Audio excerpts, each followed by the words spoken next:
Apakah mungkin, Saudara, koalisi baru poros Amin dan Ganjar Mahfud terwujud jika Pilpres berlangsung 2 putaran? Kami bahas sore ini bersama Direktur Komunikasi Politik TPN Ganjar Mahfud, Ahmad Baidowi, anggota Dewan Pakar TKN Prabowo Gibran, Aceh Hasan Syazili, dan Direktur Eksekutif Indo Strategik Ahmad Khairul Umam. Selamat sore, Bapak-Bapak.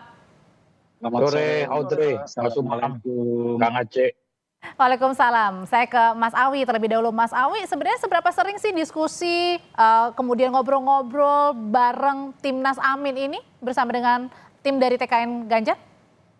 Ya kalau diskusi secara informal kan sering kita lakukan. Namanya politisi kan sering kopi-kopi darat gitu kan. Tetapi kalau secara formal kan kita menghormati proses pemilu, bahwa pemilu itu nanti ditentukannya pada 14 Februari yang akan datang. Kalau ternyata pilpresnya 2 putaran, maka otomatis akan membuka peluang koalisi. Itu otomatis, kan nggak mungkin tidak ada koalisi baru kalau terjadi 2 putaran.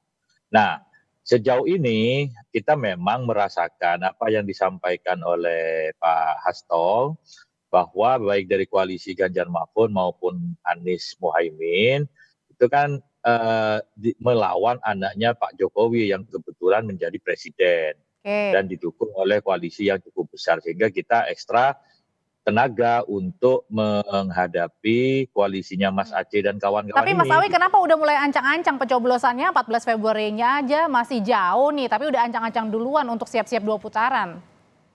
Ya namanya politik kan serba kemungkinan gitu. Kalau Ganjar Mahfud menang 1 putaran, ya enggak perlu putaran kedua. Tapi kan kita merujuk pada sejumlah hasil survei yang mayoritas menyebutkan bahwa Pilpres berpeluang 2 putaran. Nah, ketika isu itu berkembang, diperkuat oleh sejumlah hasil lembaga survei, maka kemudian ada wacana. Ya, namanya politik penuh dengan wacana. Kalau politik nggak ada wacana, ya sepi-sepi aja gitu. Tapi kalau wacana ini sebenarnya benar nggak sih sudah diwacanakan sejak akhir Desember 2023 kalau Sekjen PDIP Mas Hasto sudah bertemu juga dengan Mas Sudirman Said? Ya kan media sudah banyak mengulas itu, tapi sekali lagi belum ada pembicaraan secara formal. Semua sifatnya masih informal. Ya seperti kami sampaikan, misalkan kami dengan koalisi Amin, koalisi Ganjar Mahfud, sesama yang ada di DPR ketemu, ngobrol. Bahkan dengan Kang Aceh ini kita di DPR sering ketemu, tetapi tidak ngobrolin Pilpres kalau dengan Kang Aceh. Oke, kalau dari Kang Aceh sendiri, dari TKN begitu ya, ini kemudian mulai was-was nggak sih, mulai gentar nggak sih kalau udah ada wacana 0103 akan bergabung kalau Pilpresnya 2 putaran? Iya, sebetulnya kami sih optimis ya, kita 1 putaran gitu ya.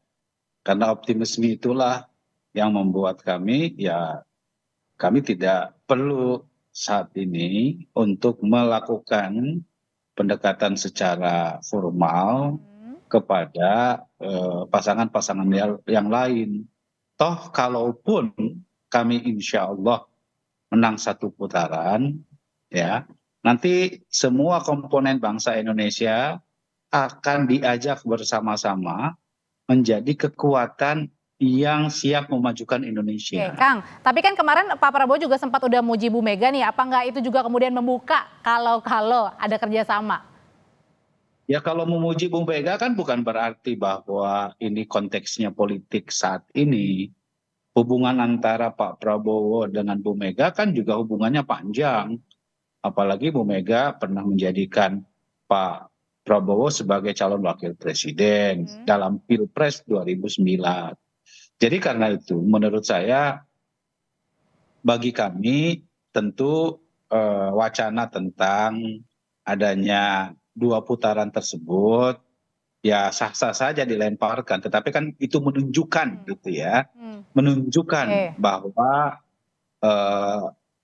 ya kami dinilai menjadi pemenang gitu. Kalau dari Mas Umam sendiri melihatnya sebenarnya ada kewas-wasan, ada kekhawatiran dari pasangan yang mana nih? Belum pencoblosan tiba 14 Februari, tapi wacana untuk putaran kedua siapa berkoalisi dengan siapa nantinya sudah mengemuka. Ya, bagaimanapun juga Mbak, kita cermati perkembangan situasi yang cukup mutakhir. Kemarin di acara Kadin, Pak Prabowo juga mengucapkan puji-pujian kepada Bu Mega. Kemudian di saat yang sama kemarin Mas Anies juga menyampaikan selamat ulang tahun HUT khusus kepada PDIP dan kemudian direspon oleh sejumlah elit. Sebenarnya ini adalah sebuah upaya penjajakan terkait dengan konteks bagaimana kemudian mengantisipasi jika terjadi putaran kedua di Pilpres. Nah, oleh karena itu ini adalah sebuah strategi pendekatan karena bagaimanapun juga tampaknya dari kubu 01 barangkali juga ada semacam optimisme untuk bisa masuk di putaran kedua, tapi di saat yang sama dari pihak kubu 03 juga memiliki optimisme yang sama. Tetapi kubu 01 dan juga kubu 03 tampaknya dipersatukan oleh sebuah common enemy, seolah kemudian ada semacam kebencian atau kejengkelan bersama kepada entitas kekuasaan yang saat ini dijalankan oleh Pak Jokowi. Sehingga kemudian ada semacam titik temu di sana. Oleh karena itu, upaya ini adalah sebuah upaya untuk mengantisipasi itu semua. Tetapi bagaimanapun juga, kalaupun itu dilakukan, tampaknya juga akan menghadapi sebuah situasi di mana ada tantangan yang cukup serius. Misalnya, pertama, Bu Mega tentu memiliki semacam ideological barrier atau resistensi ideologis ketika misalnya di kubu 01 gitu, ada Mas Umam. PKS. Nah, kemudian di kubu 03 kita tahu bahwa Bu Mega saat ini sedang marah betul kepada Pak Jokowi, meskipun kemarahan itu diekspresikan dengan unik, marah, tapi kemudian tidak mencabut dukungan kepada pemerintah Pak Jokowi. Nah, oleh karena itu, ini semuanya adalah sebuah bagian dari proses politik, dan tampaknya proses itu tetap akan dilakukan untuk membuka potensi diplomasi, negosiasi, dan kompromi kepentingan. Oke, berkaitan dengan potensi dan negosiasi itu, Mas Umam, nanti juga akan dijawab oleh Bapak-Bapak. Kira-kira siapa nih yang lolos putaran kedua ya, meskipun nanti kita harus menunggu kan ya dalam pencoblosan. Karena kan penjajakan sudah dimulai dari sekarang, jauh hari sebelum pencoblosan 14 Februari berlangsung nanti. Usai jeda, tetaplah bersama kami di Kompas Petang. Mas Awi, kalau tadi mengambil pernyataan sebelumnya Mas Umam nih soal common enemy, ada kesamaan common enemy ibaratnya ya, persamaan keresahan begitu ya yang dialami 1 dan juga 3, artinya besar kemungkinan kalau ada putaran kedua ini pasti akan mungkin terjadi 100% 1 dan 3 bersama. Ya, dalam politik segala sesuatu mungkin saja terjadi. Tetapi kan sekali lagi politik bukan hitungan yang matematis. Meskipun hari ini kita mengalami kekhawatiran yang sama ya, bukan common enemy lah. Kekhawatiran yang sama terhadap kontestan pemilu yang mana menjadi kompetitor kami. Ya kita tahu semua lah yang namanya Mas Gibran itu anaknya Presiden Jokowi. Nah, yang kita khawatirkan penggunaan alat-alat kekuasaan untuk kepentingan politik. Meskipun hal itu sudah dinetralisir, Pak Jokowi berkomitmen untuk menjaga netralitasnya. Nah, kami bahasakan bahwa pasangan yang diusung oleh Kang Aceh ini pasangan yang sangat kuat dibanding pasangan Amin maupun pasangan 03. Kalau kemudian ada persamaan nasib, seolah-olah persamaan nasib, ya wajar saja. Tapi sejarah besar kalau misalnya 1 dan 3 bersama nih, sejarah besar ini. Biasa saja sebenarnya kalau kita kontekskan dalam pertarungan pilkada, itu koalisi antara PDI dengan PKS itu banyak terjadi. Dan sebaliknya juga koalisi P3 dengan PKS juga banyak terjadi di beberapa tempat. Di Jawa Barat kita koalisi P3 dengan Nasdem, gitu kan. Terus di sejumlah wilayah PDI juga dengan PKS. Jadi kalau kita lihat konteks lokal, itu sebenarnya tidak ada yang perlu dipertentangkan karena politik itu dinamis. Ketika ada persamaan kepentingan, saya kira koalisi itu akan terwujud, akan terbentuk. Oke, kalau dari hitung-hitungannya tim dari Prabowo Gibran sendiri, Kang Aceh itu gimana ngelihat dari tadi persamaan keresahan dari 1 dan juga 3? Begini, bagi kami tentu kami tetap akan mengusahakan, memperjuangkan agar Pilpres ini sekali putaran. Karena tentu dengan berbagai macam argumentasi ya, argumentasi objektif, argumentasi atas kepastian politik, dan saya kira masyarakat juga kan memang harus menginginkan supaya proses politik kita ini berlangsung secara lebih cepat ya. Nah, karena itu bagi kami tentu bukan sesuatu yang mustahil jika kami ya melakukan upaya untuk melakukan upaya ke arah bagaimana memastikan agar sekali putaran tersebut. Nah, bagi kami ketika kami melihat ada upaya pembicaraan antara pasangan 01 dengan 03, tentu itu sesuatu yang sah. Tentu kami itu juga banyak melakukan pembicaraan dengan kedua pasangan tersebut gitu loh. Tapi kalau yang terjadi misalnya ada 2 putaran, komunikasinya nanti dadakan atau?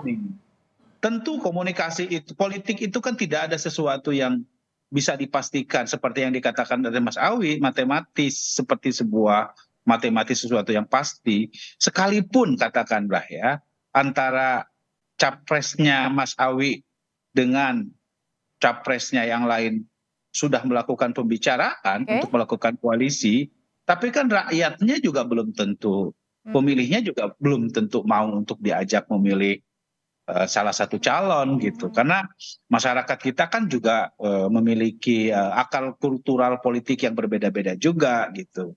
Kalau kita lihat misalnya secara sosiologi politik gitu ya, apakah dimungkinkan ya masyarakat yang misalnya memiliki ideologi atau karakter kultural yang sifatnya religius misalnya menyatu dengan kelompok masyarakat. Jadi belum ada jaminan juga ya karena masyarakat yang memilih ya. Jaminan juga, karena kan masing-masing di antara partai politik atau pasangan capres cawapres ini itu memiliki karakter dan kultur politik yang berbeda-beda. Jangankan antar partai politik ya, pendukung terhadap calon politik capres tertentu saja, partai politiknya belum tentu semuanya mendukung terhadap calon yang diusung oleh partai itu gitu. Apalagi misalnya masyarakat memiliki orientasi politik yang berbeda-beda gitu. Jadi karena itu menurut saya lebih baik kita fokus aja bagaimana memastikan supaya pemilu ini kita pastikan sekali seputaran gitu.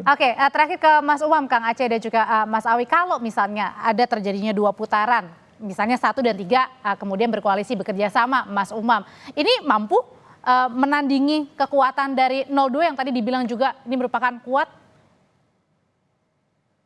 Ya, kalau 01 dan juga 03 bisa menjadi satu, tentu itu akan menjadi sebuah basis kekuatan yang cukup signifikan dan menjadi kompetitif karena di atas kertas kekuatan 02 itu memiliki 45% mesin politik berbasis kursi di parlemen. Kalau misalnya 01 dan 03 bergabung, ada sekitar 25 plus 29%. Tapi masyarakatnya, Mas Umam? Bahkan lebih besar. Ya, tetapi memang betul memiliki akar politik yang cukup berbeda. Inilah yang kemudian tadi saya sampaikan, meskipun itu di level elit memungkinkan untuk terjadi, tetapi akar politiknya belum tentu berbeda. Maka kemudian potensi split ticket voting, di mana ada perbedaan dari orientasi preferensi politik masyarakat antara dukungan elit partai dengan orientasi masyarakat akar rumputnya berpotensi terjadi. Itulah mengapa misalnya, betul tadi disampaikan Mas Awi, bahwa misalnya PDIP dengan PKS bersatu di pilkada, tapi dalam konteks ada satu. Baik kalau gitu nanti pasti dinantikan ya kalau misalnya terjadi 2 putaran nanti ya bagaimana pergerakan dari kubu masing-masing 1 dan juga 3 begitu. Terima kasih Mas Umam, Kang Aceh terima kasih, Mas Awi terima kasih, sehat selalu semuanya. Kasih ya, dadah. Ya, makasih.